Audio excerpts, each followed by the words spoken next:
Greetings, this is Indian in the Machine, transmitting this message from Peru. I wanted to talk a little bit about the big earthquake to come, and I was reading Phoenix Journal number 36, and some of the earthquake information is scattered throughout many of the Phoenix journals. So sometimes you just gotta read the journals and don't expect to be spoon-fed all of your nourishment in one journal. So in Phoenix Journal number 36, they basically talked about the San Andreas fault line being kind of like a cog and having catching and locking into place, if you will, the tectonic plates with one another. And also it's mentioned that the powers that used to be, who have been controlling and manipulating our planet, have been very busy trying to loosen those cogs so that the whole thing basically is going to go. Perhaps this puts all that fracking along the fault lines into context for everyone.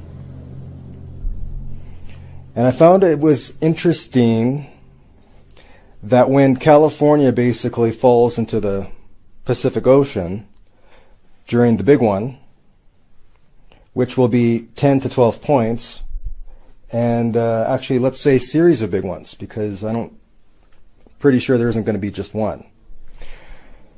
And this is going to happen very quickly. And the journals say 15 minutes.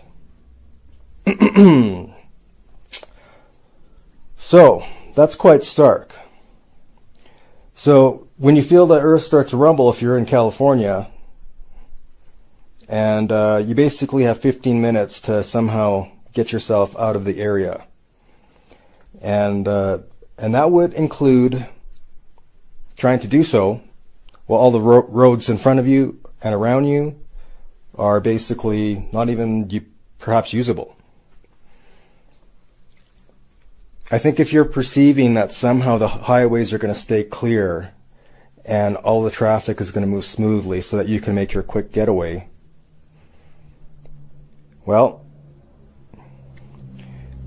if you bought land in California, at this point you'll pretty much believe anything. And so we compare that scenario with the Louisiana Salt Dome scenario that is in the midst of collapsing right now. And many of us have been watching that for well over a year now. And that scenario has more of a timeline to it. And in fact, people are kind of just asleep on that one because they just think it's just a little pond that's growing. And they don't envision that as the salt dome collapses, basically the entire state of Louisiana is going to fall into the Gulf of Mexico.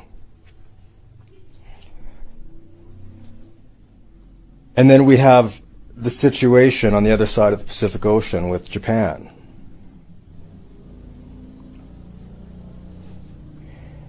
And Japan is basically on the edge of a huge trench. And many geologists also are saying basically Japan's going to be falling into the ocean too. So there are other triggers as well. And my point being is that you're not going to necessarily know which one. But if it is the California one, don't expect that the warning is going to be sufficient to get a person to safety. That doesn't mean that everyone in California is going to perish or anything like that, but I would say pretty much the majority. And some of the future maps of America seem to highlight the new islands of California. So if you're one of the fortunate ones to not prepare, and I don't even think those islands are going to be basically safe, because you're going to have tidal waves to deal with. So my message is, we're coming down to crunch time with these pending earth changes, and whatever triggers this series of earth changes to come, we don't know. But the time to prepare is now.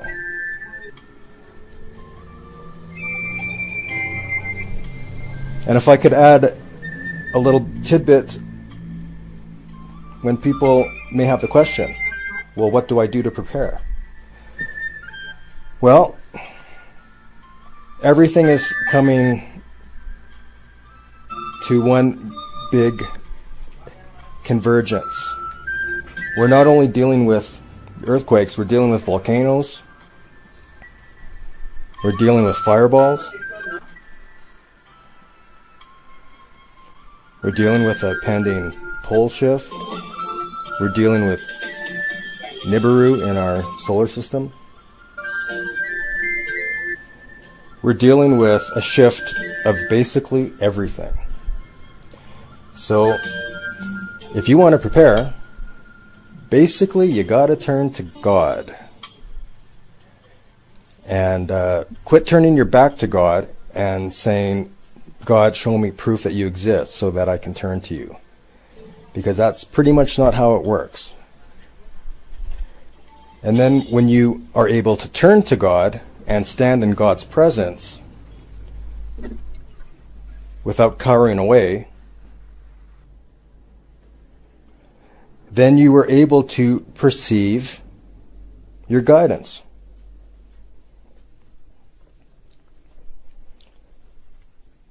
But let me tell you this, that the governments of Russia and Japan have built underground shelters for all of their citizens. This is mentioned a few times in the Phoenix journals. And most people in America are content to watch their TVs in their plastic and wooden houses. And let me tell you, you're not going to want to be in one of those when the fireballs begin to rain down from Nibiru. And if you think that the stuff of fireballs and Nibiru is just a big conspiracy, well, let me say that we've got the bending of our magnetosphere very recently. We've got fireball season, apparently, now, a new term coined by NASA. But what they fail to really be upfront about is where those fireballs are coming from. We've also got a new layer of our radiation belt around our planet. We basically have scores of scientists who are either silent, or they're in on it, or they're trying to tell us the truth and are having a challenge finding an audience.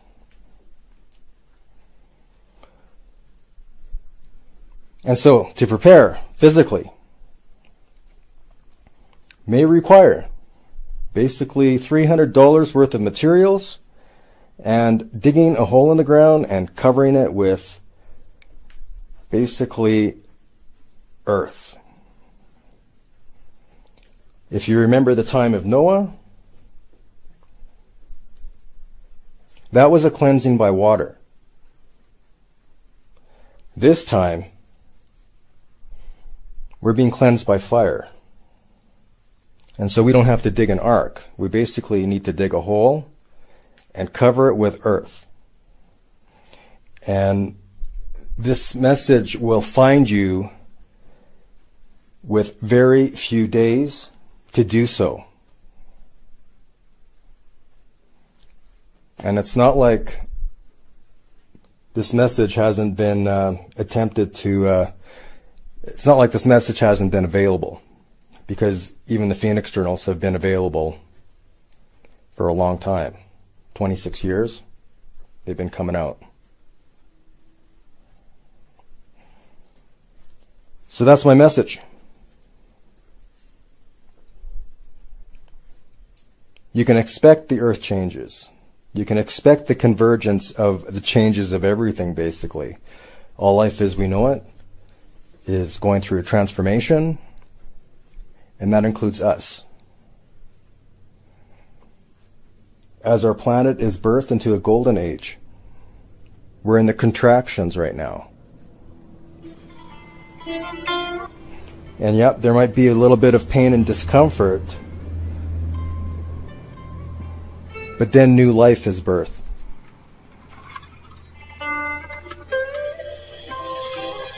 And so I send you the message of new life. That don't perceive all of this as like some big punishment and imminent death, even though there will be chaotic challenges, shall we say. And if you look around you and you see no one else preparing, don't let that put you back to sleep.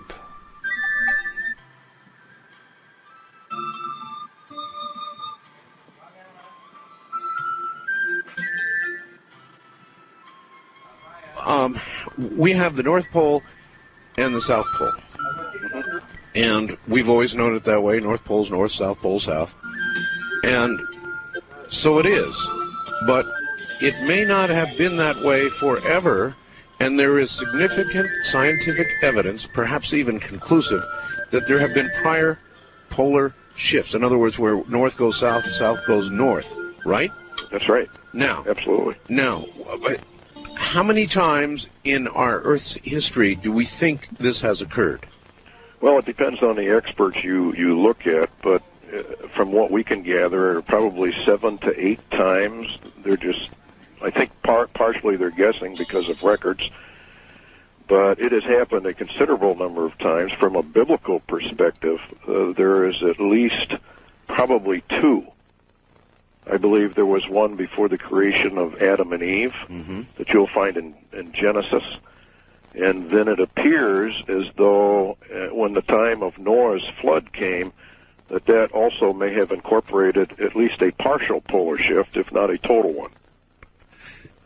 And then a very interesting event occurred in the days of Peleg, which occurred maybe 250 to 300 years after the flood, in which it says the earth was divided, and that would have been a gigantic earthquake, which, according to the ancient records, set up the nations as we know them today.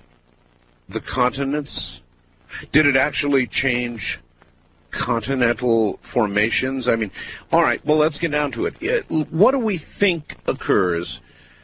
Oh, God, so many questions. First of all, how quick would a polar reversal occur? Well, the actual polar reversal, from what we can gain from the scriptures and from other documents, ancient documents, it occurs very rapidly, usually within a one-day period. So it occurs, when it finally goes, it goes extremely rapidly. A one-day period? Yes. And in one day, the North Pole goes to roughly the South Pole or some new location, and South goes to North? Yes. Okay, if that were to occur, what is our best guess about what would happen? Total destruction, basically. It would depend on where you were on the Earth's surface at the time the shift occurred, the direction of the shift. Let's say I'm in Nevada.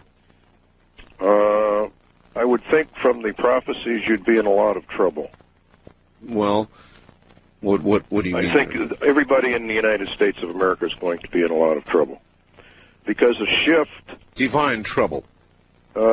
Destruction. You mean dead? Death, yes. Well, what would kill us? Well, let me just quote you from Isaiah, for example. Behold, the Lord maketh the earth empty, and maketh it waste, and turneth it upside down, and scattereth abroad the inhabitants thereof. Okay, translate that into what that might mean scientifically. Well, scientifically, that would mean that in a very short period of time, the North Pole becomes the South Pole, and actually probably goes beyond it. Sure. Because... no, but I mean effects. When that happened, what... Total destruction. By what means? By means of, well, shall we say, outside, almost outer space, cold coming down to the surface. The scriptures indicate a tremendous roll cloud develops. If you've seen major squall lines, you've seen these roll clouds. Oh, listen, brother, I used to chase them. I chased them looking for tornadoes, so yes, I'm extremely familiar with the roll cloud. Okay, now multiply that roll cloud by a tremendous margin, because what happens is the surface of the Earth changes directions rapidly, but the atmosphere above it does not. Wait a minute. The surface of the Earth changes directions. Right. In a shift, the Earth is tilted at approximately 22.5, 23.5 degrees. Right. All right. Now, when a shift occurs, right, that tilt, the Earth, the North Pole, starts to slide to the south. Now, as it slides to the south, it is fairly solid, so the crustal part of the Earth just simply slides. But the Earth, or the atmosphere, does not catch up with it. It doesn't just move with it. Oh, my God. You know, I once had somebody on here talking about polar shift, and he said there would be 800-mile-per-hour winds. Oh, I would think probably at least that, probably even more. And so if I just heard you correctly, you're saying the Earth's surface would move, but the atmosphere wouldn't. The net effect, though, would be atmosphere moving by us, or us actually, it wouldn't make any difference. The net effect would be stupendous winds. Yes. Yes. In fact, the atmosphere would actually begin to roll back as the surface of the Earth accelerates in the shift. Because the atmosphere cannot keep up with it. It begins to roll back, and it creates a huge vacuum area. For the first time, I understand this. And then air from the outer space comes down because it's super cold, and you have instant freeze of anything that happened to be there that would... I take it you mean actually upper atmosphere, yes. the very thinner, very cold upper atmosphere. Yes. Anybody who's ever been in an airplane, one of the recent 747s, when you look at the outside temperature and you're only at like 40,000 feet, the outside temperature is like minus 80, minus 90 degrees typically. Yeah, it gets pretty chilly up there. Just that far up. So further up in the atmosphere, of course, it's if that were to suddenly come down... Well, you have instant freeze, which probably explains the findings in Siberia and whatnot. You mean the vegetation in the woolly mammoths? Yes. Yes. Instant freeze. They were quick frozen in a split second. The only thing that would do that is super cold air approaching, because of wind chill factors. And it would have to be very fast. Oh, instantaneous. They would never know what hit them. Nobody would know what hit them. Huh. There will be warning signs. Like what? Well, we're already getting the warning signs. We're seeing changes in the weather patterns. The patterns are getting more and more violent. Boy, I'll tell you, there's no question about that. I think we're in the preliminary stages of a polar shift. Now, let me tell you a little story. This is a true story. I could read it because I've got it here somewhere, but I know it by heart. The Fujita scale of tornadoes actually goes to 12, but that's just an academic study. Mm-hmm. On Earth, in our atmosphere, it is impossible to have the scientists say anyway, meteorologists, impossible to have anything greater than what's called an F5 tornado at 318 miles per hour. Now, That's exactly what we had, was 318 miles per hour. That is the top, the very tip top of the F5 scale. At 319, which, by the way, they think they might have actually had, you would have an F6. And they say that's impossible. And yet, it occurred. And everybody who's been watching the weather maps knows the horrendous tornado season that we've had. And you're saying this is a harbinger? Yes, absolutely. In fact, it's going to increase tremendously. Then there's one more thing. And I've been dealing with this on my show now for 2 years. So I'll tell you about it. You can tell me if it means anything, Stuart. But from time to time, I will suddenly start getting all these emails and faxes, and people will start saying to me, hey, Art, guess what? My compass is suddenly deviating anywhere between 8 to 15 degrees west. And it's freaky. It's like the pole is wandering a little bit, and then it comes back. Mm-hmm. Well, a magnetic pole shift probably will precede the actual literal pole shift. When the magnetic poles shift and go into, I guess what you could call them, a dipolar reversal, there is a period of time in which the magnetic field actually collapses, according to the scientists that have studied this. In other words, goes to zero. Goes to zero. During that time, of course, you have all the lethal rays from the sun, et cetera, your orbital mass ejections and all that.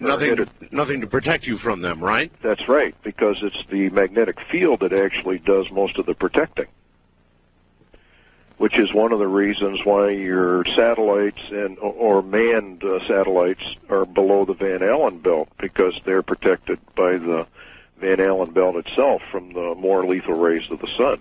So if suddenly it went to zero, in essence, we would be immediately, particularly if it's a bad solar cycle time, which, by the way, we happen to be coming up on. Yes. A solar maximum, they say, perhaps within the next year.